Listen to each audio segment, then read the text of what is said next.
Em 2006, a maior empreiteira da América Latina tomou uma decisão extraordinária. A Odebrecht, fundada em Salvador em 1944, construtora de refinarias, hidrelétricas, estádios e estradas em 27 países, criou dentro de sua própria estrutura um departamento exclusivamente dedicado ao pagamento de subornos. Não era um funcionário corrupto agindo sozinho. Não era um esquema que escapou ao controle da direção. Era uma decisão institucional tomada pela liderança da empresa, executada com metodologia e orçamento próprio. O nome oficial era Divisão de Operações Estruturadas. O nome informal entre os funcionários era mais direto: o Departamento de Propina. Entre 2001 e 2016, esse departamento distribuiu aproximadamente 788 milhões de dólares em subornos a funcionários de governos, executivos de estatais, partidos políticos e intermediários em 12 países diferentes: Brasil, Angola, Argentina, Colômbia, Equador, Guatemala, México, Moçambique, Panamá, Peru, República Dominicana e Venezuela. Em dezembro de 2016, o Departamento de Justiça dos Estados Unidos descreveu o que havia encontrado como o maior caso de corrupção global da história. Esta é a história da Odebrecht. A Odebrecht foi fundada por Norberto Odebrecht em 1944 em Salvador, na Bahia. Durante décadas, cresceu como uma empreiteira regional competente, especializada em obras de grande porte. Nas décadas de 80 e 90, expandiu-se para outros países da América Latina e África, especialmente Angola, onde construiu infraestrutura durante e após a Guerra Civil. O crescimento foi real. A Odebrecht construiu hidrelétricas, refinarias, linhas de metrô, estádios, rodovias. No Brasil da Copa do Mundo de 2014, 10 dos 12 estádios tiveram algum envolvimento da empreiteira ou de suas concorrentes no esquema do Petrolão. Mas, em paralelo ao crescimento legítimo, havia uma lógica que Norberto Odebrecht descreveu em seu próprio depoimento. Quando um funcionário público oferecia facilitar um contrato em troca de 10%, a ética da responsabilidade dizia que era preciso pagar. Havia 3.000 famílias de funcionários dependendo daquele contrato. Com o tempo, esse raciocínio foi institucionalizado.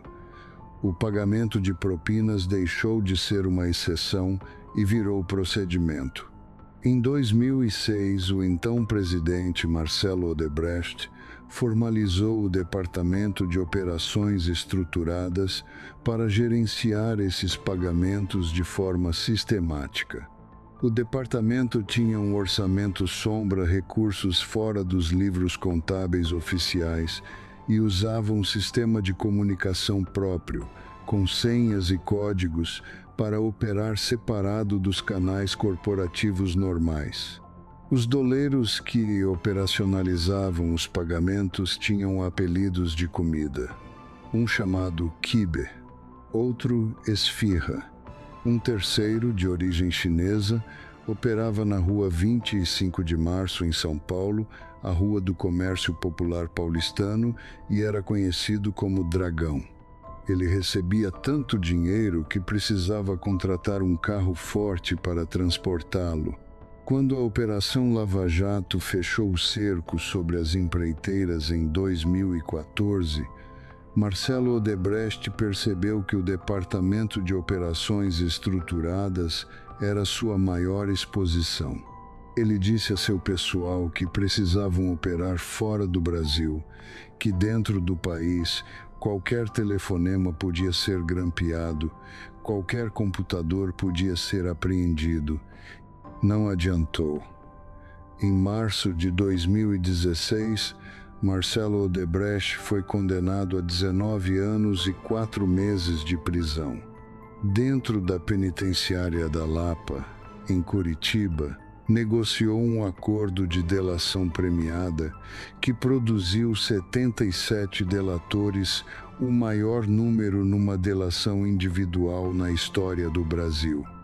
Em dezembro de 2016, a Odebrecht e sua subsidiária Braskem fecharam um acordo de leniência com o Brasil, os Estados Unidos e a Suíça.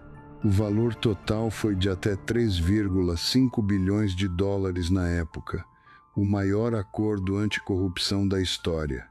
As revelações atingiram toda a América Latina. No Peru, 4 ex-presidentes foram investigados. No Equador, o vice-presidente. Na Colômbia, o ex-presidente Uribe foi associado indiretamente ao caso. Na Venezuela, na República Dominicana, no Panamá, em todos os países onde a Odebrecht havia construído, havia políticos que haviam recebido dinheiro do Departamento de Propina. O Departamento de Justiça americano concluiu que o esquema havia garantido mais de 100 contratos, com retorno total superior a 3,3 bilhões de dólares para a empresa. Em 2019, a Odebrecht pediu recuperação judicial com uma dívida de 98,5 bilhões de reais na época, a maior recuperação judicial da história do Brasil. A empresa foi renomeada Novo Honor e passou por um processo de reestruturação profunda, vendendo ativos, reduzindo sua presença internacional e tentando se distanciar da história de corrupção. Marcelo Odebrecht cumpriu parte da pena em regime fechado e parte em prisão domiciliar. Em 2022, teve suas condições de pena revistas. O acordo de delação que havia entregue as revelações mais demolidoras sobre a corrupção brasileira das últimas décadas foi questionado juridicamente e, em 2023, o ministro Dias Toffoli, do Supremo Tribunal Federal, decretou a nulidade dos acordos de leniência firmados durante a Lava Jato, em decisão que gerou controvérsia e foi posteriormente revertida parcialmente. O impacto da Odebrecht na América Latina não foi apenas financeiro, foi político.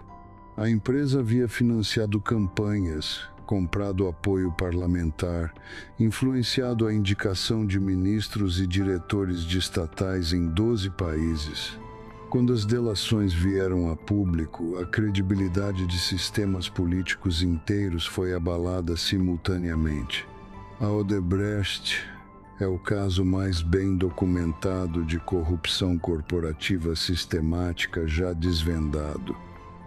Não porque foi único, sistemas similares existem em muitas empresas, em muitos países, mas porque o acordo de leniência com a justiça americana exigiu que a empresa entregasse um nível de detalhe sobre suas operações de corrupção que nenhuma outra empresa havia jamais sido forçada a revelar. O resultado foi uma radiografia da corrupção. Os nomes dos doleiros, os valores pagos a cada político, os países, as obras, as porcentagens, o mecanismo interno, o sistema de comunicação, o orçamento sombra, os códigos. O que a Odebrecht revelou não foi uma anomalia.